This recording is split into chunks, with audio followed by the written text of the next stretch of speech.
어린아이가 태어나서 지금요 우리 유치부 어린아이처럼 이렇게 걸어가는 데는, 걷고 뛰는 데는 약 2,000번 정도 넘어진 결과라고 합니다.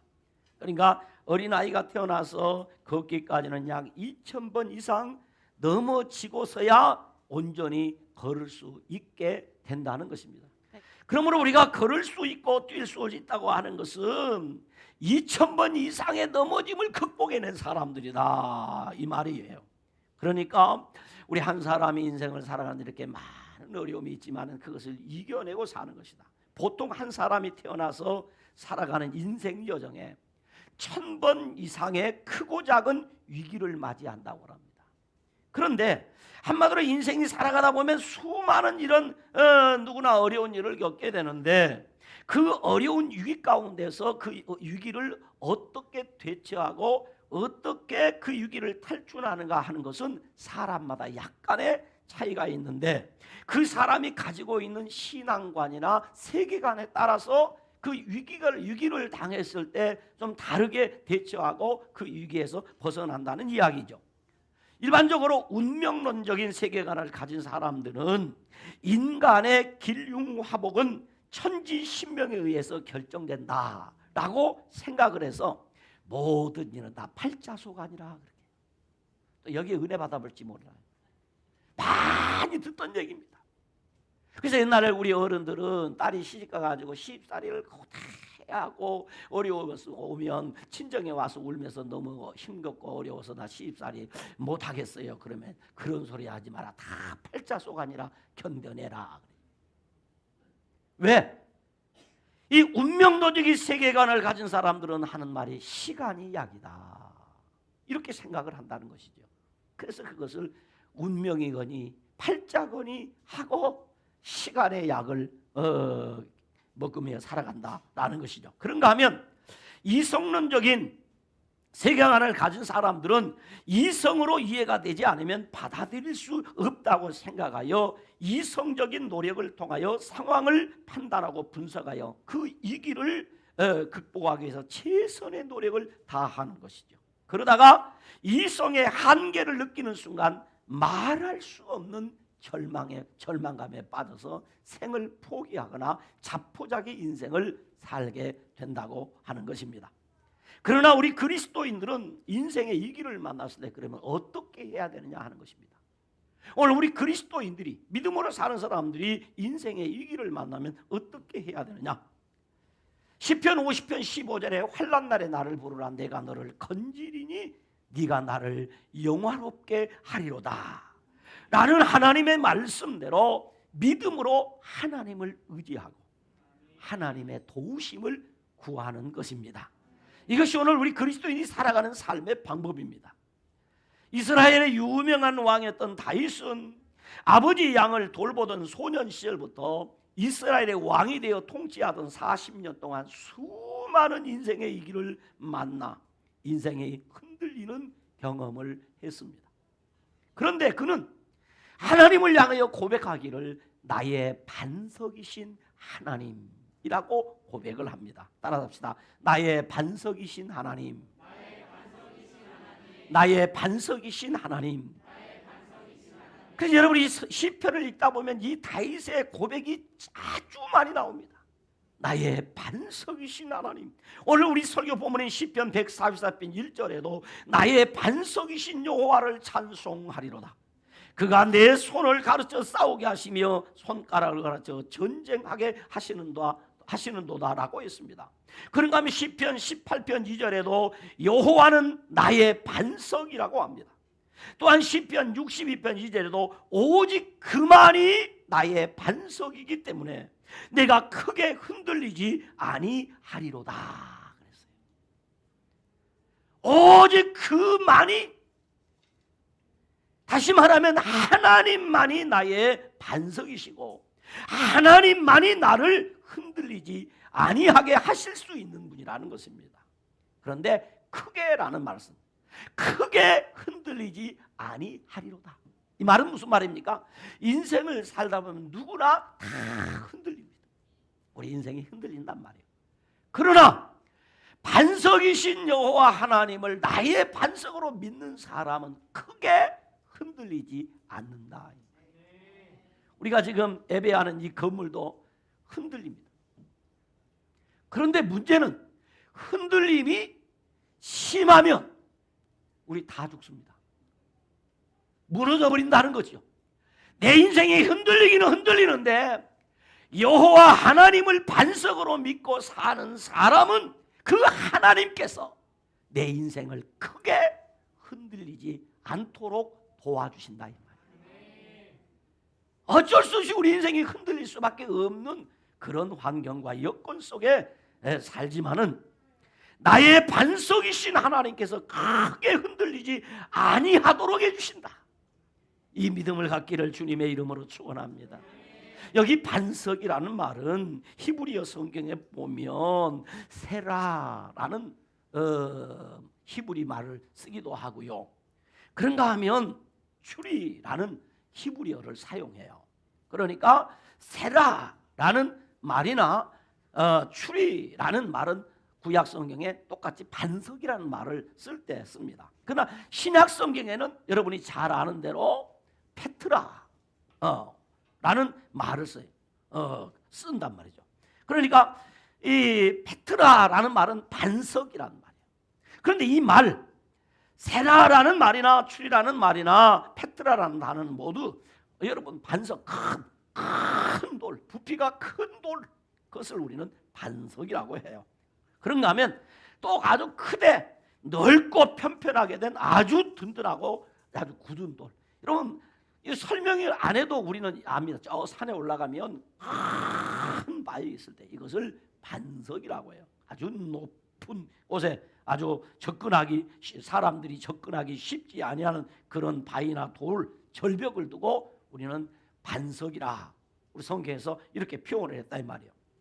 그러니까 그 위에 올라가면 대적들이 공격할 수도 없고 또 그 위에 올라서 대적들이 오면 공격하여 대적을 물리칠 수 있고. 그래서 여러분 옛날에 요즘처럼 전쟁 무기가 발달되지 않을 때는 높은 지대에 성을 쌓고 위에서 돌로 굴려가지고 공격하고 이랬어요. 그래서 팔레스타인 지역에 보면 높은 산악지대에 사는 에서의 후손들이 아주 강한 이유는 뭐냐면 그 높은 반석 위에 있기 때문에 전쟁을 하게 되면 밑에 낮은 평원 지역에 있는 사람들이 전쟁을 이길 수 없단 말이죠. 그래서 하나님께서 나의 반석이다, 나의 안전지대다, 그런 의미로 오늘 다윗이 그렇게 사용을 하고 있다는 이야기입니다. 그래서 성경에서는 이 바위 혹은 반석이라는 말을 단순하게 이 큰 바위 덩어리, 그래서 호렙산의 반석, 림몬의 바위라고 할 때도 똑같이 세라라는 말이나 추리라는 말을 썼어요.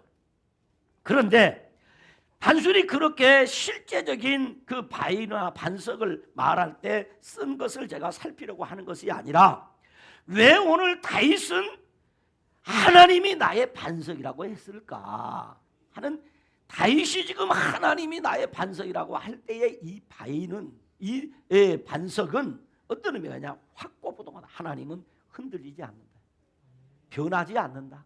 하나님은 신실하시다. 하나님은 나의 안전함이다. 하나님은 나의 권능이다. 하나님은 나의 힘이다.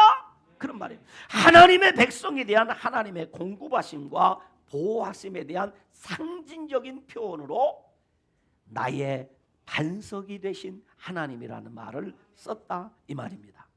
원시인들이 여러분 그 집이 없고 그 산속에 가서 양을 치고 이럴 때 주로 이 바위 틈에, 반석에 그 바위 틈에 들어가서 거처를 삼고 은신처를 삼고, 무더운 여름에 뜨거운 태양빛이 장렬하면 그 바위 밑에 들어가서 이 더위를 식히고 했던 것을 기억하면서 오늘 다윗은 자신이 사울의 칼날을 피하여 수없이 도망다니고 피난 다닐 때 그 바위 밑에 들어가서 생명을 보존하고 그 바위굴 속에 들어가 있을 때 하나님이 거기서 지켜주시는 것을 다윗이 체험했단 말이죠. 그 후에 그는 고백하는 것입니다. 하나님은 나의 반석이십니다. 하나님은 나의 보호자가 되어주셨습니다. 하나님은 나의 은신처가 되어주셨습니다. 라는 고백으로 오늘 다윗이 표현한 말이 나의 반석이신 하나님이라는 말을 썼다 이 말입니다. 그래서 이사야서 32장 2절에 보면 하나님의 임재가 곤비한 땅에 큰 바위 그늘 같을 것이라고 했어요. 더위에 피곤에 지쳐 있을 때 그 바위 밑 그늘 밑에 들어가서 쉼을 통하여서 새 힘을 얻고 다시 생명의 길을 찾아 나섰던 자신의 삶을 오늘 이 다윗은 기억하면서 하나님을 두고 나의 반석이라는 시어를 동원해서 하나님을 찬송하고 있는 것입니다. 우리 예수님께서도 반석을 흔들리지 않는 부동의 기초석으로 말씀을 하셨고 시몬이라는 사람의 이름을 반석이라는 이 뜻으로 페트라라는 말을 사용해서 베드로라고 그 개명하는 유래가 되는 것입니다.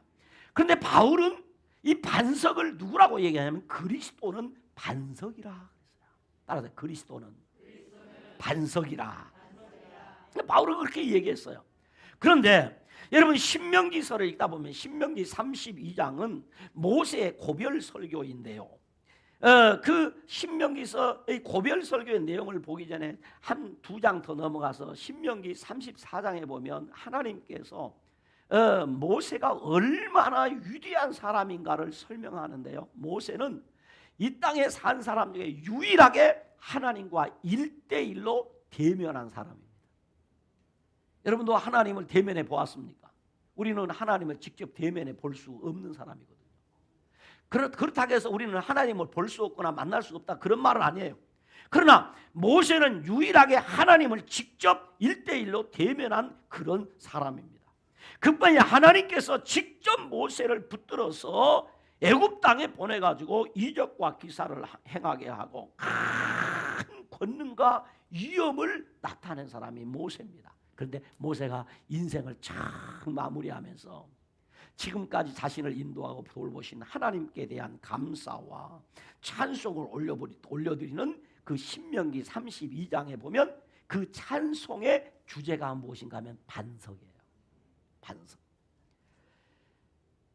32장 4절에 보면 그는 반석이시니 라는 말로 시작해요. 그 다음에 13절에 보면 반석에서 꿀을 굳은 반석에서 기름을 빨게 할 것이다 라고 해요. 그런데 15절에 보면 이스라엘 백성들은 자기를 구원하신 반석을 경홀히 여겼다. 하나님께서 반석에서 이스라엘 백성들에게 꿀을 먹게 하시고 반석에서 기름을 빨게 해주셨다. 라는 고백을 하는 것이죠.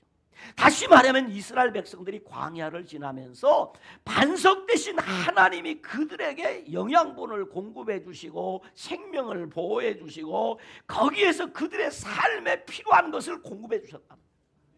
이게 무슨 얘기일까? 여러분 아마 성경을 조금이라도 읽어보신 분들은 무슨 말인지 좀 이해가 갈 거예요. 여러분 우리가 이 땅을 살아갈 때에 없어서는 절대로 안 되는 거 있습니다. 그거 없이는 우리가 단 3일도 살 수 없는 거 있어요. 그게 뭔지 아십니까? 잘 모르세요? 물입니다. 밥은 3일 동안 안 먹어도 살 수 있지만요, 한 3일 동안 물 안 먹고 안 마시고는 살 수가 없어요. 그런데 이스라엘 백성들이 광야를 지날 때 물을 어디서 공급받았느냐? 반석에서 물을 공급받았어요. 그것을 지금 염두에 두고 반석에서 기름을 빨게 될 것이다. 기름을 공급받았다. 그러므로 하나님은 우리의 생명줄과 같은 반석이 되신다. 그런데 이스라엘 백성들은 그 반석을 경홀히 여겼다는 것입니다. 너를 낳은 반석은 네가 상관치 아니했다 그래. 3절은 그들의 반석이 그들을 팔지 아니하고 하나가 천을 쪼지며 둘이 만을 도망하게 했다는 것입니다. 하나님께서 그럼에도 불구하고 그들을 내쳐버리지 않고 그들을 멸시하지 않고 그 반석 대신 하나님이 한 사람이 천을 쫓게 하시고 두 사람이 만을 도망하게 해주셨다. 누가? 반석 대신 하나님이. 할렐루야. 여러분요, 반석 대신 하나님이 우리에게 은혜가 주시면요, 나는 능력이 없는 사람이고 부족한 사람이고 연약한 사람이어도 반석 대신 하나님이 나의 반석이 되면 능력이 있게 돼. 힘이 있게 돼. 여러분 실력이 있게 돼. 할렐루야. 여러분 사실 우리가 세상을 살아면서 경험하는 것이지만은 일반적으로는 세상에서 여러분 공부를 많이 하신 분들이 성공도 많이 하고 출세하고 힘이 있어요. 일반적입니다. 일반적. 돈 많은 사람이 권세를 부리면서 사는 것이 일반적입니다. 그러나 하나님의 특별한 은혜를 입으면 내가 그러지 못했어도 내가 그렇게 못 갖고 있어도 하나님이 나의 반석이 되면 내게 그런 능력이 나타나게 되는 줄로 믿습니다. 할렐루야. 그래서 오늘 그런 말합니다. 37절에 그가 묻기를 그들이 피하는 반석이 어디 있느냐고 이스라엘 백성이 찾는다는 거죠. 결국 그 인생 말미에 우리가 찾아야 될 것은 무엇인가? 내 인생의 반석이 되신 하나님을 찾게. 왜? 내 인생이 송두리째 흔들리기 때문에. 내 인생이 송두리째 흔들릴 그때 내게 필요한 것은 반석 되신 하나님이시다 이 말입니다. 그렇다면 모세는 무엇 때문에 하나님을 나의 반석이라고 부르고 있을까요? 신명기 32장 4절에 그는 반석이시니 그 공덕이 완전하고 그 모든 길이 공평하며 진실무망하신 하나님이시니 공의로우시고 정직하시도다 라고 합니다. 여러분 하나님이 나의 반석이라고 하는 말, 이 반석은 거짓이 없어요. 진실하다는 거죠. 항상 그 자리에 있다는 것입니다. 항상 그 자리에 있어요. 언제 가도 그 자리에서 나를 반겨주는 거예요. 하나님은 나의 반석이라는 거죠. 하나님은 늘 내 반석이 되셔서 나와 함께 하듯이 그 반석은 그 자리에 있으면서 변함없이 나를 맞아주고 반겨주더라 이거죠. 산천초목이 변해도 하나님은 변하지 않는다. 그것을 지금 다윗은 염두에 두고 이야기합니다. 그래서 이스라엘 사람들은 그 바위에 숨었어요. 그래서 여러분 성경에 보면요, 마지막 날에 우리 주님의 심판, 주님의 재림이 있을 때는요, 악한 세상의 권세자들도 왕들도 하는 말이 있어요. 바위야 나를 가려다오, 바위야 나를 숨겨다오 라고 한다는. 그러나 그때는 그 바위가 그를 숨겨주지 않는다.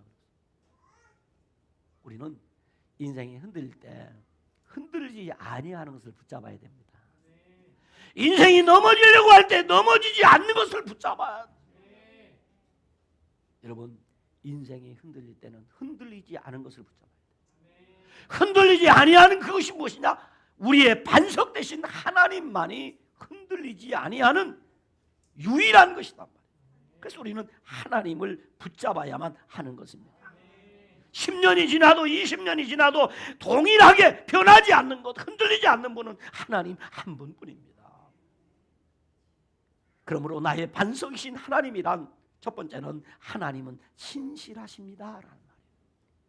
하나님은 신실하십니다. 민수기 24장 19절에 보면 이렇게 기록했습니다.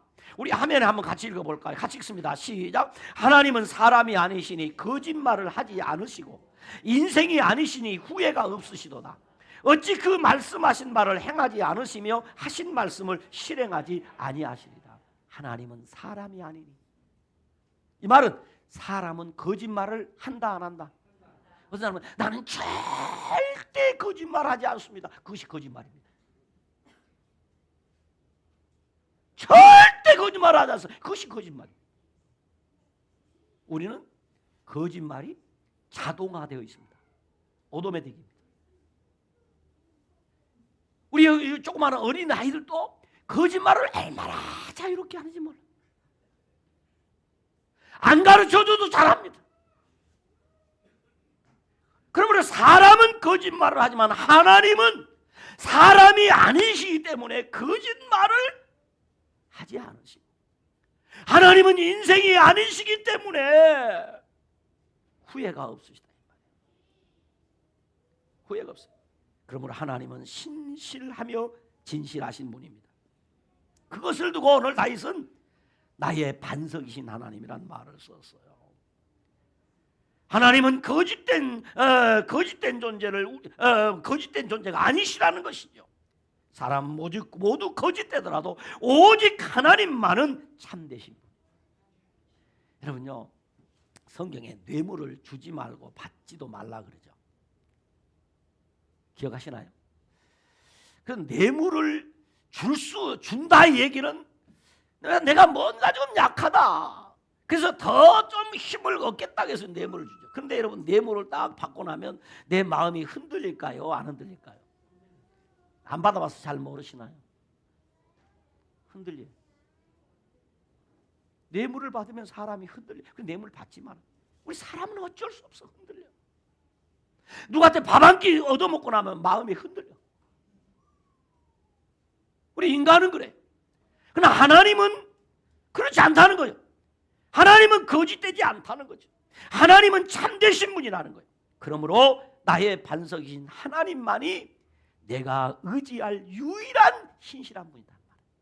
하나님만이 신실한 분. 하나님만이 신실하십니다. 그 얘기를 다 해서 나의 반석이신 하나님이라는 말을 썼어요. 두 번째는 하나님은 구원자입니다. 사무엘하 22장 4절에 보면 여호와의 사심을 두고 나의 반석을 찬송하며 내 구원의 반석이신 하나님을 높일지로다 라고 했습니다. 시편 95편 1절에 보면 오라 우리가 여호와께 노래하며 우리의 구원의 반석을 향하여 즐거이 외치자. 다윗은 하나님은 나를 기가 막힐 웅덩이와 수렁에서 끌어올리시고 내 발을 반석 위에 두사 내 걸음을 견고하게 하신다. 하나님은 기가 막힐 웅덩이. 옛날 버전에 보면 깊은 웅덩이와, 이 깊은 웅덩이란 말, 기가 막힐 웅덩이란 말은요, 내 힘으로 스스로 빠져나올 수 없는 웅덩이입니다. 내가 그 웅덩이에 빠져서 내 스스로 나올 수 있다면 웅덩이가 아니죠. 여러분이 인생을 살다가 우리 인생이 그 웅덩이에 곤두박질 치고 수렁에 빠지면 내 힘으로 나올 수가 없어요. 우리 하나님이 기가 막힐 웅덩이와 그 수렁에서 우리를 끌어올려 주시는 구원자이시다 이 말입니다. 할렐루야. 하나님만이 그렇다. 하나님만이. 참 인생이 살다가 내가 원치 아니하는데 질병이라고 하는 웅덩이에 빠져보세요. 우리 가족 중에 누군가가 암이라는 판정을 딱 받아보세요. 그때 어떻게 할 수가 없어요. 그때 우리가 유일하게 할 수 있는 방법이 있다면 하나님께 나와 기도하는 거예요. 그때 하나님을 반석 삼아 하나님 앞에 기도하니까 하나님이 그 웅덩이에서 하나님이 건져주시는 거예요. 할렐루야. 여러분 사실 그래요. 우리가 몸이 아파서 마음이 걸리거나 그래서 수술한다고 다 완치되고 고침받는 건 아니에요. 하나님이 거기서 우리를 건져주셔야 내가 건짐을 받습니다. 경제적인 파산의 웅덩이에 빠져 있을 때도 하나님이 나를 거기서 건져주신단 말이죠. 하나님만이 유일한 우리의 구원자이십니다 라는 고백이 나의 반석이신 하나님이라는 말. 세 번째는 하나님은 복의 근원이십니다. 따라서 하나님은 신실하십니다. 하나님은 구원자이십니다.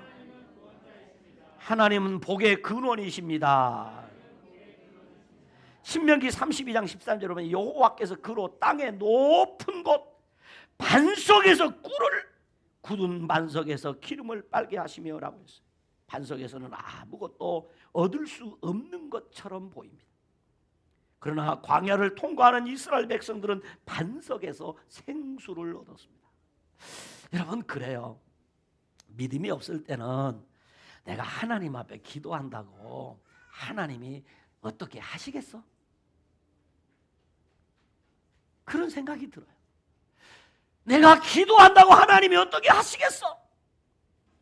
여러분 내가 기도한다고 하나님이 어떻게 하시겠어요?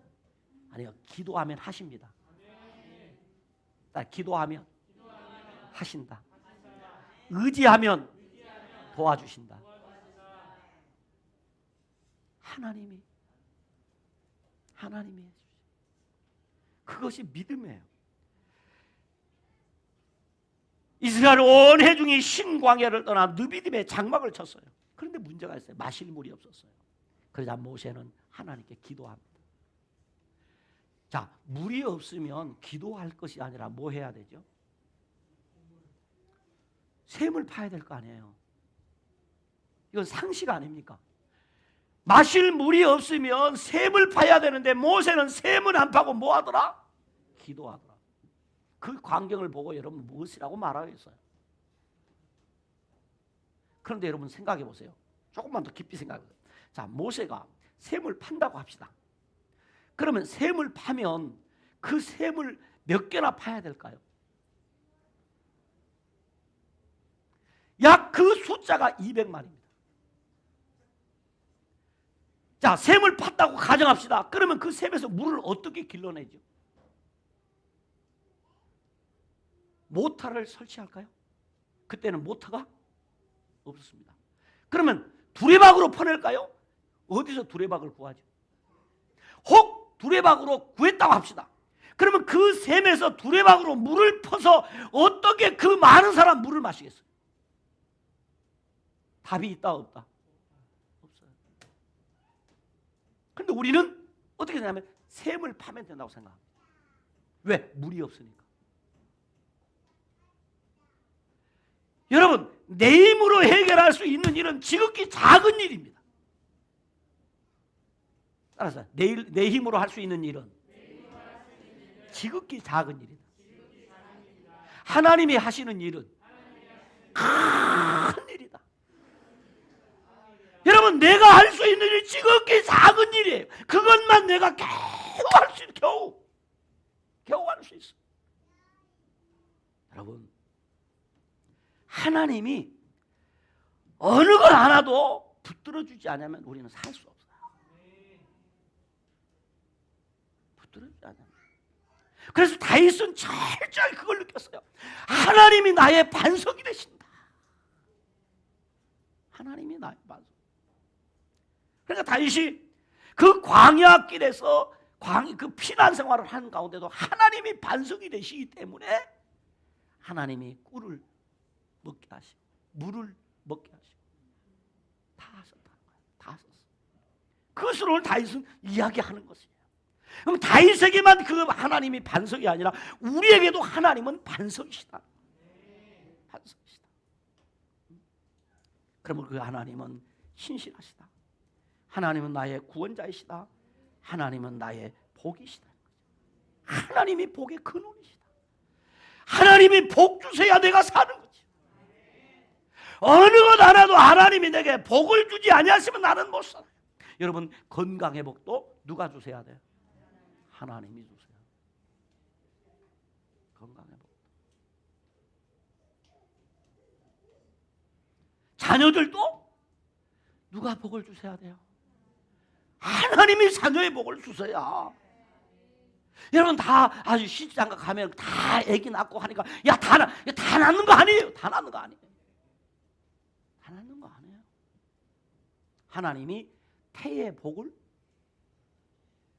주셔야 돼. 나누면 되느냐? 아니에요. 또 우리 자녀들이 성장하는데도 복을 주세요. 우리 자녀들이 건강하게, 정신적으로 건강하고 육체적으로 건강하고 영적으로 건강한 아이로 성장을 하는 거예요. 따라합시다. 하나님이 복 주셔야 살 수 있다. 근데 하나님이 복의 근원이시다는 거죠. 복의 근원이시다. 그러므로 나의 반석이신 하나님을 믿는 하나님의 자녀된 사람들은 어떻게 해야 되느냐? 나의 반석이신 하나님을 나의 피난처로 삼아야 돼. 나의 반석이신 하나님을 나의 피난처로 삼아야 돼. 어디가 있느냐? 나는 주님의 피난처 삼고 거기 위기가 있어요. 어려움이 있어요. 그럼 어디로 가야 돼? 피난처로 가야 돼. 주님이 나의 피난처. 사무엘하 22장 3절에 내가 피할 나의 반석의 하나님이라고 그랬어요. 하나님은 나의 피난처라고 그랬어요. 시편 14편 6절에 오직 여호와는 피난처가 되시는도다 그랬어요. 시편 46편 1절에도 하나님은 우리의 피난처시요 힘이시니 환난 중에 만날 큰 도움이시라. 어렵고 힘드십니까? 거기에 피하면 됩니다. 인생이 흔들립니까? 하나님께 피하면 됩니다. 시편 47절에도 야곱의 하나님은 우리의 피난처시로다 그랬어요. 에레미야 선지자는 반석이신 하나님은 환난 날의 피난처, 재앙의 날에 나의 피난처시다. 그러므로 인생의 폭풍과 광풍을 만났을 때는 나의 반석이신 하나님께 피해야 됩니다. 반석이신 하나님은 환난 날에 나의 피난처가 되신 것이죠. 인생이 흔들릴 때는 반석이신 하나님을 피난처 삼아 피하면 원수를 피하는 견고한 망대가 되어주신다. 여러분, 우리가 인생을 살다가 인생이 흔들렸다고 꼭 망하지 않습니다.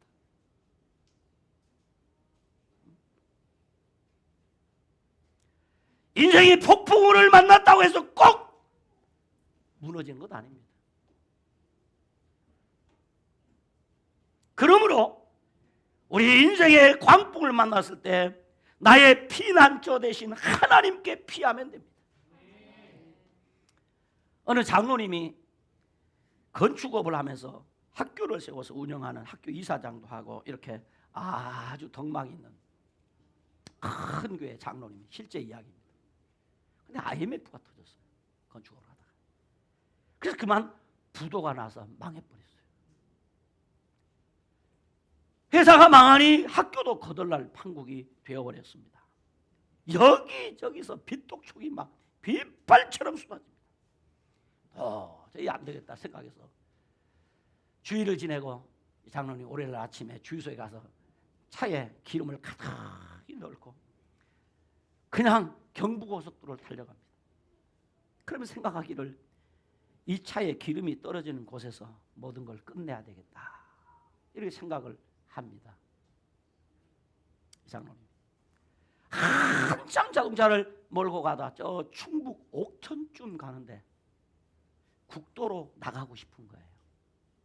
이게 목적지가 정해진 것이 아니니까 그저 그냥 차를 몰고 아무 생각 없이 가다가 자동차 기름 떨어지면 내가 그때 끝나버리겠다 이런 생각으로 이렇게 가는. 그러다 충북 옥천쯤 가다가 국도로 나가고 싶은 마음이 있어서 차를 그 톨게이트에서 옥천 국도로 딱 들어가는데 국도를 참 지나가니까 작은 길 옆에 조그마한 예배당이 하나 있는 거예요. 그래서 이 장로님은 무작정 아무 생각 없이 그냥 그 예배당 안에 쏙 들어갔어요. 그래서 예배당에 그냥 앉아 있는 거예요. 하루 종일 예배당에 앉아 있어요. 여러분, 그 상황이 되면 기도도 잘 안 나와요. 하루가 지나 목이 마르면 목사님이 부탁해서 물만 공급받아요. 물만. 월요일이 됐습니다. 화요일이 지나갑니다. 수요일이 됐습니다. 수요 예배를 드리고 또 그냥 그 자리에 앉았어요. 멍하니 잠들었다가 깼다가 목요일쯤 되니까 자기도 모르게 어디서 찾아왔는지 그 마음에 뭡니까? 말할 수 없는 어떤 그 느낌이 오면서 네가 지금 당하는 일은 아무 일도 아니다. 너가 지금 당하는 어려운 일은 아무것도 아니다. 라는 그런 생각이 이 장로님 생각에 싹 드는 거예요. 자기는 큰 일입니다 지금. 너무 부도가 크게 나서 어떻게 할 수 없어요. 그래도 그 문제를 갖고 기도 한마디 안 하고 그냥 앉아서 그냥 있는 거예요. 그런데 금요일 날 새벽에 하나님이 그 마음에 용기를 준 거예요. 너도 일어설 수 있다 하는 그런 믿음이 생긴 거예요. 토요일 날 아침이 되었습니다. 그 토요일 아침에 또 그렇게 앉아 있는 거예요. 일어나서. 그런데 어디서 들려왔는지 자신도 모르게 서울로 올라가라. 그런 음성이 들린 거예요. 서울로 올라가라. 그러니까 일주일 동안 그 작은 시골 그 예배당에 앉아 있었기만 한 거예요. 그런데 토요일 아침에 하나님이 서울로 올라가라. 그 장로님이 그래도 시골 갔다 와도 토요일이면 교회로 와야지. 올라와요. 그래서 그래서 아마 그래서 올라가라 하나 보다 하고 차를 몰고 서울에 딱 왔어요. 그때만 해도 핸드폰이 없는 시절이라 어디 갔다 왔냐고 난리가 나. 왜 나를 찾냐고. 그랬더니 그 학교를 운영하자 학교 동문들과 친구들이 모여가지고 이 장로님이 지금 부도난 그 모든 문제를 다 해결해. 이분들이 십시일반 모으고 힘을 모아가지고 다 해결해서 학교도 정상으로 운영할 수 있게 하고 사업체도 정상적으로 운영할 수 있도록 딱 해준 거예요. 너무 세상에 하나님의 예배당에 가서 앉아있기만 해도 하나님이 도와주시는구나. 왜? 하나님을 피난처로 삼았기 때문에. 그래서 이분은 다시 사업을 시작하고 학교도 정상적으로 운영. 여러분, 이처럼 반석이신 하나님은 우리의 피난처입니다. 피난처 있으니 환난을 당한 자 이리 오라. 땅들이 변하고 물결이 일어나 산 위에 넘치되 두렵지 않네. 두렵지 않습니까? 두려우십니까? 그러면 하나님을 피난처 삼아 하나님께 피하시기 바랍니다. 두 번째는 나의 반석이신 하나님에게서 새 힘을 얻어야 합니다. 나의 반석이신 하나님에게서 새 힘을 얻어야 합니다. 반석은 목마른 자에게 물을, 피곤한 자에게 꿀과 기름을 주어 심령을 새롭게 합니다. 살아갈 용기가 없습니까? 나의 반석이신 하나님께 주시는 꿀과 생수와 기름으로 새 힘을 얻으면 됩니다. 수없이 터가 흔들리고 위기를 당하던 다윗 왕은 노래하기를 나의 힘이신 여호와여 내가 주를 사랑합니다.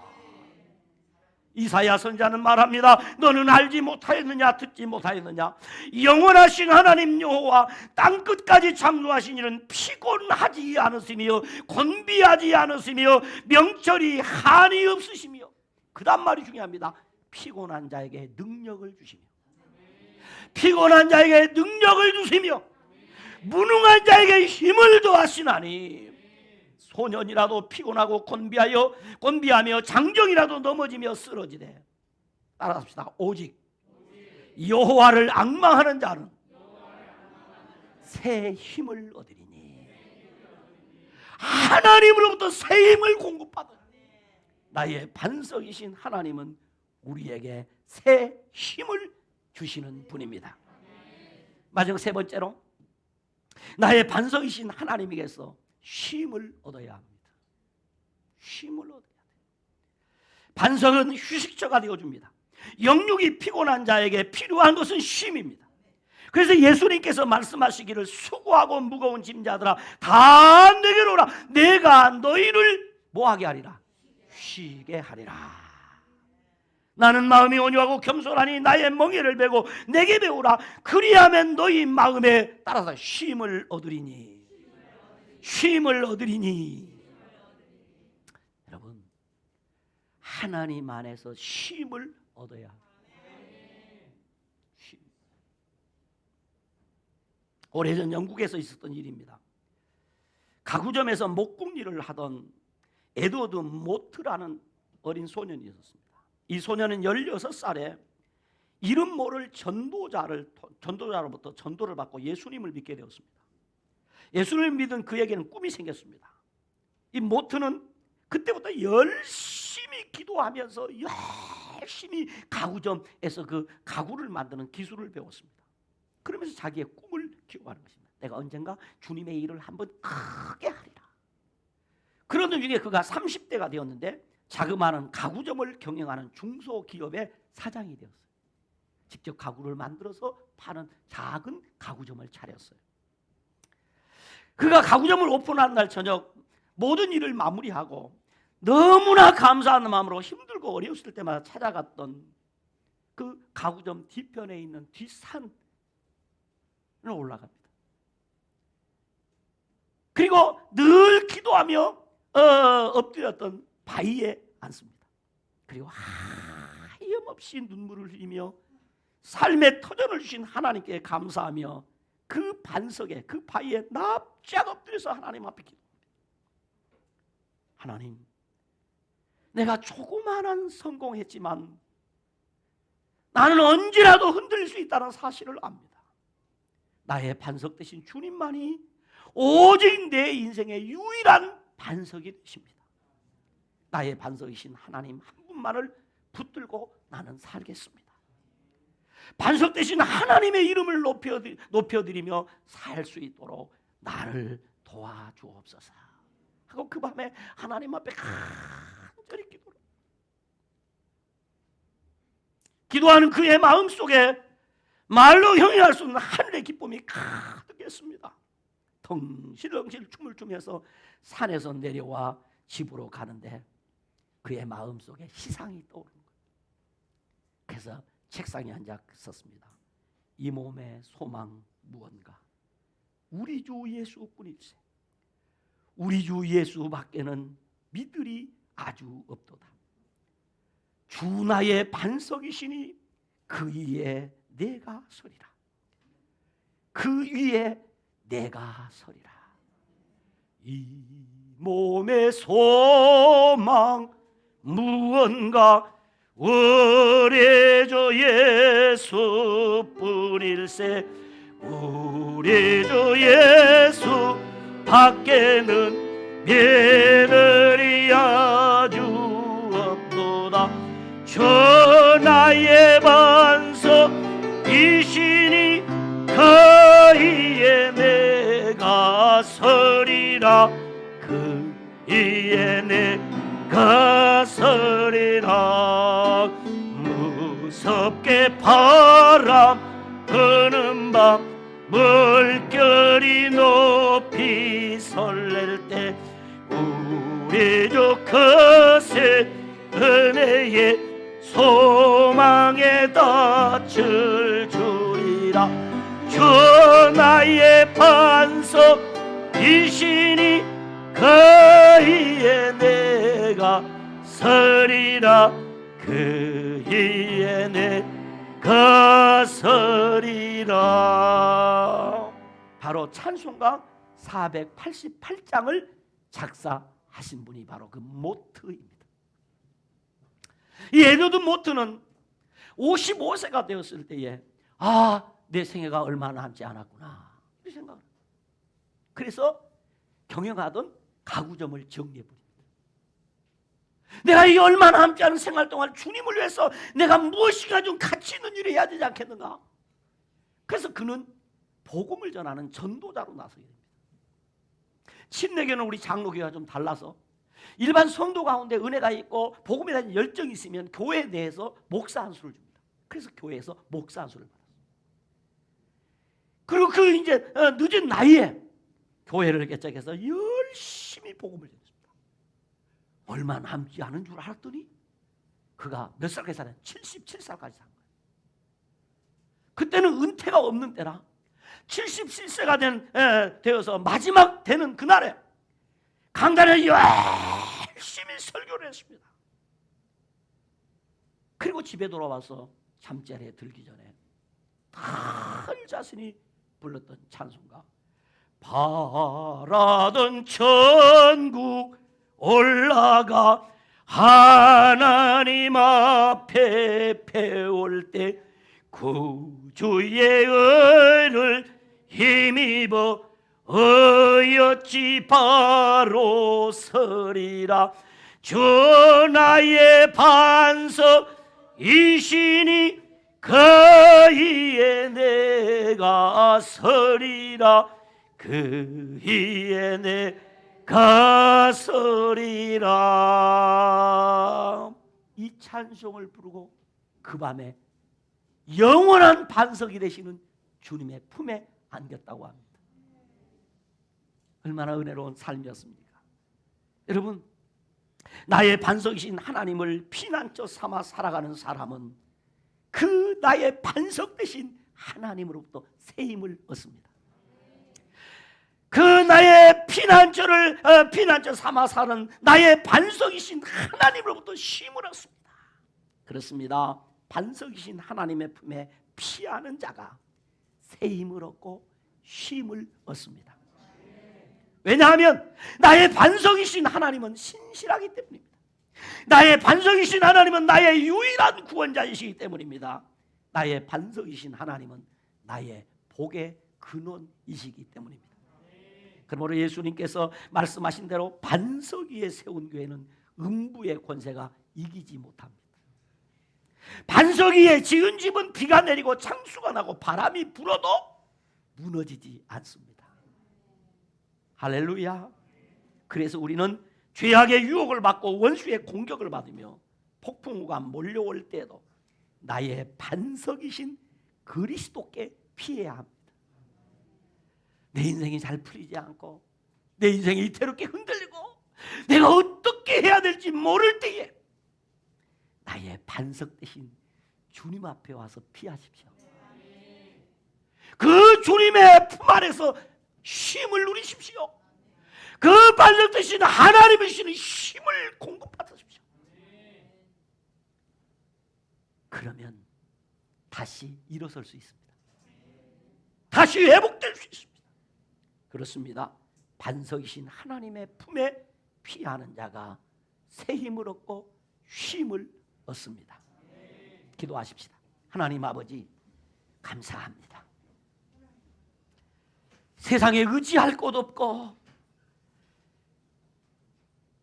세상에서 우리의 인생이 통째로 흔들릴 그때에 유일한 방법이 있다면 나의 피난처 되시는 나의 반석 되신 하나님 앞에 피하는 길임을 알았습니다. 세상 그 어떤 것에도 우리가 새 힘을 공급받고 쉼을 얻을 것은 없다는 사실을 알았습니다. 하나님의 품 안에서 새 힘을 얻게 하여 주옵시고 나의 피난처 되시는 하나님의 품 안에서 참된 쉼을 얻는 복이 있게 하여 주시옵소서. 신실하신 하나님, 나의 영원한 구원자 되신 하나님,